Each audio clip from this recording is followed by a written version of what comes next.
Hello friends, welcome you all. आज मैं आपके लिए जो वीडियो लेकर आ रहा हूं, देखिए बात करेंगे ग्रोथ में कंसिस्टेंसी की। देखिए कई बार आप देखते होंगे कि शेयर लगातार अपना रिवेन्यू बढ़ा रहे हैं, साल दर साल उनका रिवेन्यू बढ़ता जा रहा है और वो भी कंसिस्टेंसी वहां पे आपको देखने को मिल रही है, यानी कि ग्रोथ वहां पे हो रही है। तो ऐसे स्टॉक्स मार्केट में काफी इंपॉर्टेंट हो जाते हैं जहां पे ग्रोथ होती है। और फ्यूचर पर्सपेक्टिव में भी जब आप एक विजन देखते हो वहां पे आपको लगता है हाँ ये स्टॉक लायक है इन्वेस्टमेंट के, क्या शेयर का प्राइस वैल्यूएबल है, खरीदारी के लायक है। सारी चीजों को समझने की कोशिश करेंगे, सीखने की कोशिश करेंगे।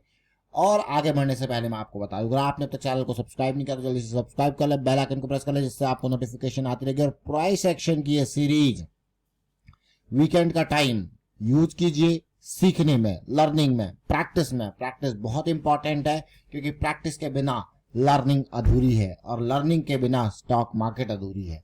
ये बहुत इंपॉर्टेंट पार्ट है।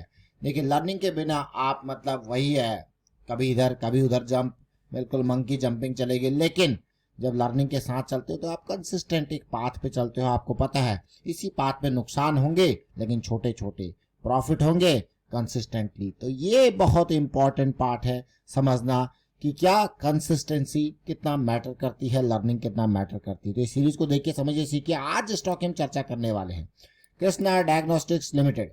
देखिए कुछ टाइम पहले हमने दो और डायग्नोस्टिक की कंपनी की चर्चा करी थी, आप जानते होंगे। सबसे बड़ी कंपनी है डॉक्टर लाल पैथलैब और दूसरा थायरोकेयर। लेकिन आज इस स्टॉक को थोड़ा सा समझते हैं, सीखने की कोशिश करते हैं। और जहां पे बात आती है डायग्नोस्टिक की, आप देखते हो आज की डेट में थोड़ा सा भी कुछ हो जाए तो आपको भाई बिना टेस्ट के, आपको चाहे वो ब्लड रिपोर्ट हो, ब्लड के टेस्ट हो, और ब्लड में भी आपको कई तरीके से KFT LFT, ये तो बहुत ही बेसिक जो मैं आपको बता रहा हूँ, CBC। उसके अलावा ढेर सारे टेस्ट आज की डेट में होते हैं। ये हो गया वो हो गया, क्योंकि खान पान अपना सारा केमिकल वाला है। वही यूरिया चल रहा है, वही NPK चल रहा है, वही DAP चल रहा है। आप समझ रहे होंगे ना ये क्या है। These are fertilisers.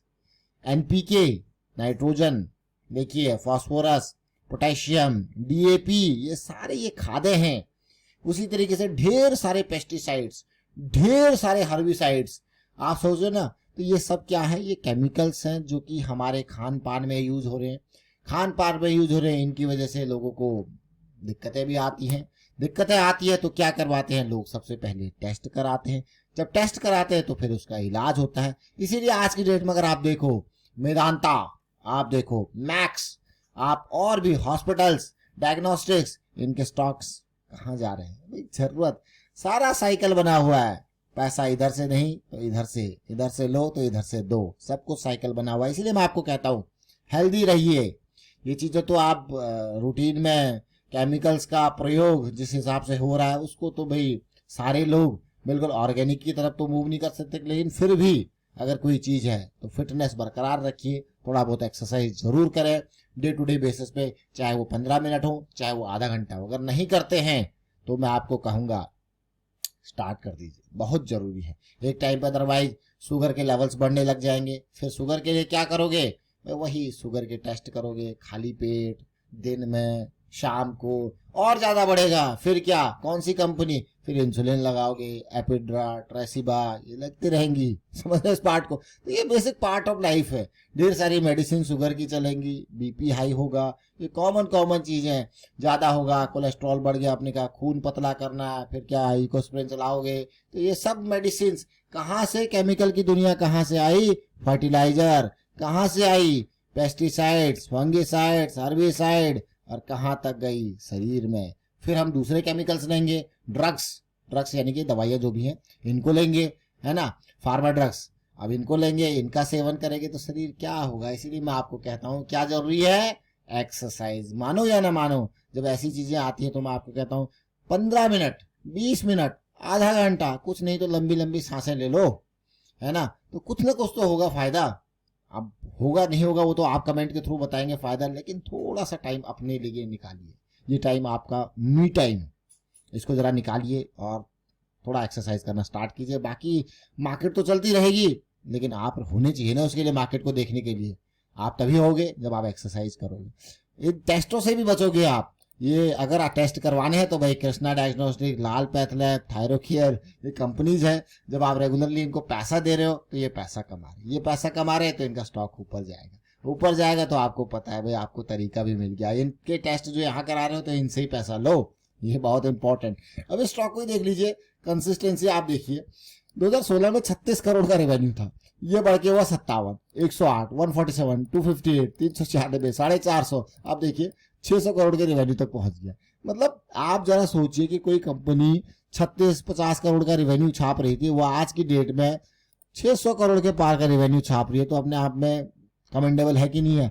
और कोविड के टाइम पे तो इस कंपनी ने आप देखिए प्रॉफिट ही प्रॉफिट छापा, 185 करोड़ का प्रॉफिट, शुद्ध मुनाफा। कोविड से जस्ट पहले देखिए यहाँ पे लॉस हुआ, लेकिन उसके बाद शुद्ध मुनाफा 185 करोड़ का, जो कि इसके पुराने लॉसेस की सबकी भरपाई करके यहाँ पे वापसी अब देखिए कंसिस्टेंसी पे आ गया, प्रॉफिटेबिलिटी में भी। अब इस स्टॉक की हम चर्चा क्यों कर रहे हैं, अगेन ये भी बहुत इंपॉर्टेंट विषय है, क्योंकि ये स्टॉक मार्केट में आया, उसके बाद देखिए गिरता रहा, वो कहता है ना आसमां से आके गिरा जमीन पर। देखिए जमीन पर गिरा, और ये रहा इसका जमीन, ये रहा इसका आसमां 1000, ये रहा जमीन 300। आपको कह रहे वाह क्या बात है। उस जमीन पे गिरने के बाद आप देख सकते हो नई ऊंचाइयों की तरफ जो है। लेकिन उससे खास बात मुझे ये स्टॉक में ये लगी, देखिए दोबारा मोमेंटम आया है। इससे पहले मोमेंटम यहाँ पे स्टार्ट हुआ था, देखिए ऑलमोस्ट 500 के लेवल पे, ज्यादा दूर नहीं गया। सेकंड टाइम मोमेंटम लॉस करके मोमेंटम वापस गया। लेकिन मैंने जब इसके ना शेयर होल्डिंग पैटर्न को देखा तो मुझे लगा यार यहाँ पे ये बड़े बड़े निवेशक क्या कर रहे हैं। देखिए इन्होंने क्या किया, टाटा तो इसमें शुरू से, टाटा का जो म्यूचुअल फंड है शुरू से इन्वेस्टेड है ना। ये देखिए क्लियरली जून में, मार्च में देख सकते हो ना क्लियरली, यहाँ पे पहले कम था, फिर ज्यादा हुआ, फिर से देखिए कम हुआ। अभी ऑलमोस्ट जून में इसने फिर से देखिए मार्च से ऊपर और बढ़ा दिया, देख रहे हो ना 11.91। नीचे गया तो कम दिया है। लेकिन उसके अलावा अगर मैं यहाँ पे देखूँ इंश्योरेंस कंपनी को भी, अगर आप देखिए इंश्योरेंस कंपनी को देखते हैं क्या है, एचडीएफसी लाइफ इंश्योरेंस कंपनी, ये देखिए ये भी लगातार देखिए धीरे धीरे करके यहाँ पे भी 2.6 पर, तो मतलब अच्छा खासा होल्डिंग ये भी बनाए हुए हैं यहाँ पे, आप देख रहे हो। और देखिए ये है हमारे पास के इंडिया के शेयर को, इसको देखते हैं कि कितनी होल्डिंग है इसके अंदर। तो आप ये देख सकते हो मार्च और जून में इन्होंने भी खरीदारी, देखिए ओवरऑल देखोगे मार्च और जून का नंबर देखोगे तो मार्च 2024 में इन्होंने भी खरीदारी यहाँ पे कर रखी है। तो मार्च और जून के क्वार्टर में कुछ ना कुछ चीजें आप देखोगे कि कुछ खरीदारी यहाँ पे जरूर चल रही है। देखिए तो कहीं ना कहीं ऐसा लग रहा है यहाँ पे होल्डिंग बनाई हुई है, और एक ऑप्टिमिस्ट, एक आशावादी दृष्टिकोण बना रखा है। लेकिन उम्मीद मेरी स्टॉक से, देखिए ये नहीं बल्कि इनके आप काम को देखोगे तो अभी मेरी उम्मीद यहाँ तक की है। इसके बाद मेरी उम्मीद जो रहेगी यहाँ पे कंसोलिडेशन की, या फिर ब्रेकआउट के बाद पुल बैक की, कुछ ना कुछ यहाँ पे एक हैंड्स एक्सचेंज की उम्मीद रहेगी, ताकि एक ये नई एनर्जी जनरेट करके और आसमानों पे जा सके। आपका क्या कहना है, एक्सरसाइज करनी चाहिए या नहीं करनी चाहिए, या इन कंपनीज को पैसा देना चाहिए? तो मैं तो आपको कहूंगा prevention is better than cure. आप मानो या ना मानो, prevention is better than cure. और प्रिवेंशन, वॉक करो, रनिंग करो, सांस लो लंबी लंबी, यानी कि योगा करो या कोई भी एक्सरसाइज करो, लेकिन कुछ तो करो अपने लिए, वो बहुत जरूरी है। आप फैमिली के लिए बहुत सारी चीजें तभी आगे कर पाओगे तो अपने लिए कुछ कर पाओगे। इसलिए अपने लिए आधा घंटा, 1 घंटा थोड़ा स्वार्थी बनो। स्वार्थी बनो, मैं इसलिए कहूंगा थोड़ा सा स्वार्थी बनो, और थोड़ा सा एक्सरसाइज करो। अगर नहीं करते, अगर करते हो तो वेल एंड गुड, कमेंट के थ्रू जरूर बताएं, और वो तो बहुत अच्छी बात है। लेकिन मैं कहूंगा अगर नहीं करते तो थोड़ा स्वार्थी जरूर बनो। और यहाँ पे अगर आप स्वार्थी बनोगे इस पॉइंट ऑफ व्यू से, तब आप आगे बाकी कुछ और कर पाओगे। वीडियो को वाइंड अप करता हूँ, आप शेयर कीजिए, लाइक कीजिए, प्राइस सेक्शन सीखते रहिए, प्रैक्टिस करते रहिए। इस वीडियो के माध्यम से एक बहुत ही इंपॉर्टेंट संदेश आप तक पहुंचाने की कोशिश करी। And thank you for watching the video.